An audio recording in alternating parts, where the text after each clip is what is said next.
Hi friends, তোমরা 1 মিনিটে কটা বেলুন ফোলাতে পারবে অবশ্যই কমেন্ট করো। আমি আজকে দেখা যাক চ্যালেঞ্জ নিয়েছি 1 মিনিটে কটা বেলুন ফোলাতে পারি। বিনা কারণেই বেলুন ফোলাচ্ছি না, অ্যাকচুয়ালি বরের জন্মদিন, তো বেলুনগুলো ফোলাতে ফোলাতে মনে হলো যে চ্যালেঞ্জটা নিয়েই নেওয়া যাক, দেখা যাক পারি কি পারি। রাত বাজে 11:52, তো তাড়াতাড়ি করে বেলুনটা ফোলাচ্ছি বরকে পাশের ঘরের দরজায় বন্ধ করে দিয়ে।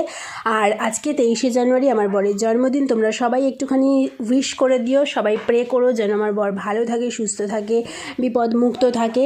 আর তোমাদেরও যদি কারোর আজকে বার্থডে হয়ে থাকে অবশ্যই হাত তুলো। জন্মদিনটা কিভাবে সেলিব্রেট করছি, কিভাবে তাকে স্পেশাল ফিল করাতে চাইছি, সেটা অবশ্যই প্রত্যেকটা মিনি ব্লগে তোমাদের দেখানোর চেষ্টা করব। সাথে থাকো, পাশে থাকো, তার জন্য কিন্তু ভিডিওটা লাইক করে চ্যানেলটা সাবস্ক্রাইব করে করতে হবে। আর তোমাদের এই কয়েকটা বেলুনের মধ্যে কোন কালারটা বেশি ভালো লেগেছে? আমার তো এই পার্পেল কালারটা বেশি ভালো লেগেছে।